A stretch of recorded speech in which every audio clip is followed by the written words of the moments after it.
background because I have an Okay, experience. then we touch on Harvey and we touch on those Gary, and you Yeah. want to touch on that. But All go ahead right. Very about the good. prison because Now there are let me. brothers that are looking at That's this in right. Statesville and Cook County. And, That's right. okay.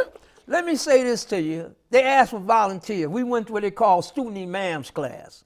I was able to go to student imam class. We had 50 individuals, and it was. They asked for volunteers. I thought everybody was going to volunteer to go out to the Cook County Jail. This Cook County Jail is the largest facilities right here, 26 in California. In Chicago. I was a volunteer, and I'd like to share this with the audience and as well as yourself, Brother Abdul Rahim, that the Cook County Jail is an incubator. It's a place, a holding place that they ship all these inmates to throughout the state of Illinois. 5 minutes. Wow. Go ahead. All right? And what I want to say to you, too, is that they need a program, and we went from the Cook County Jail. I started to volunteer my process in 1977. I spent 26 years. Got 5 minutes.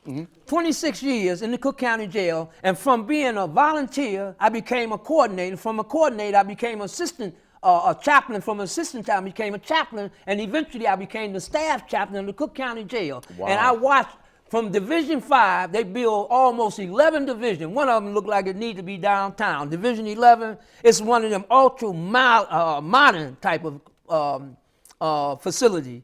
And believe it or not, we can help and aid and assist people to come up out of the Cook County Jail and to be more productive in their life. I want to say something. My brother Abdul Talib Hawk, which is the brother that gave me Shahada, introduced me to Islam. He used to go to prison. He used to go to the prison ministry too. I remember when Abdul Haq was an inmate.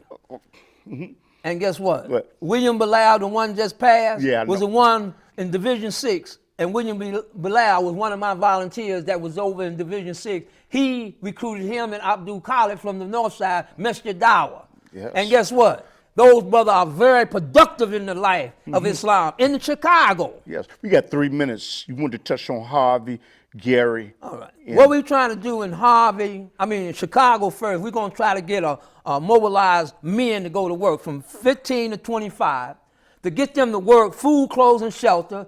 In Gary, we rehabbing 2 houses in Gary. There's many vacancies. They tearing down houses by the 1,000.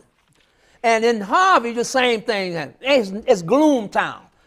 It's boom town. It's gloom town instead of boom town. We want to bring Chicago back. We want to bring Gary back. And we got to bring Harvey. I was also a resident. I just came from Gary yesterday. I was the imam out there giving the khutbah on Abraham. And this is hard season. And Abraham. Got 3 minutes. Abraham, the father of the nation. But we can do something with the youth and the young adults, and activity will be the best solution for our young men in this society, in Gary, Harvey, and Chicago. Brother, they man, need activity. Time flew. We got 2 minutes left. I want to say assalamu alaikum because he going to take us on out. So you know what, I'd be remiss. There may have been something that you wanted to say that I didn't give you the opportunity to say. Okay. So I'm going to let you take us on out. Very good.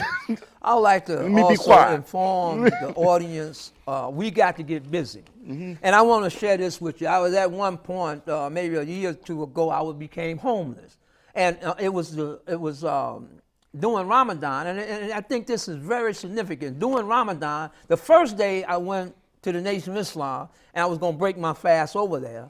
But I went to the processing club. It made me remember, I've been a Muslim now for 44 years. I remember when I was in the processing club. And then the second day of Ramadan last year, I was working with some homeless individuals over there on 63rd and what you call it. And what happened is that I felt homeless. 1 minute left.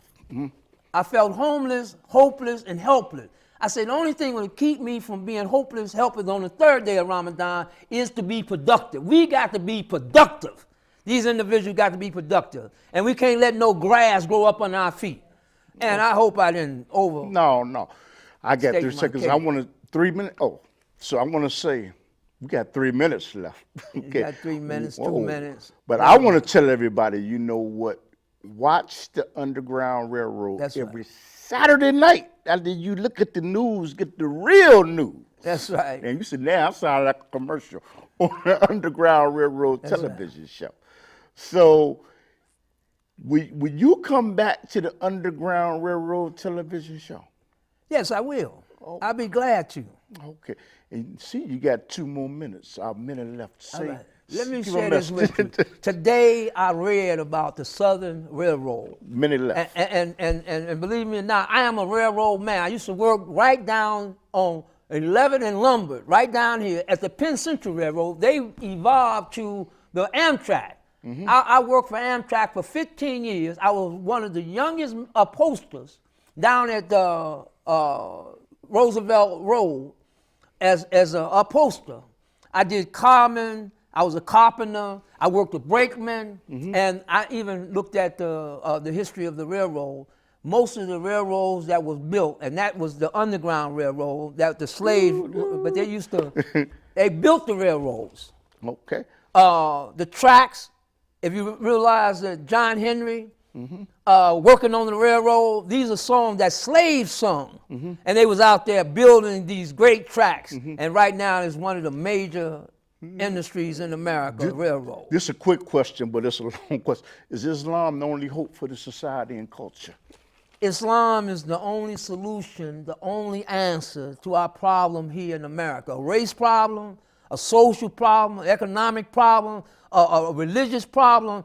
La ilaha illallah, we have to have tawheed. We got to follow the messengers of God. We make no distinction between any of them. Not the Democratic Party or the Republican Party. No, we don't follow this Democratic Party or Republican. We vote for those who are right-minded and want to do the right thing for this government. We need right-minded people in this world. We don't need no corruption.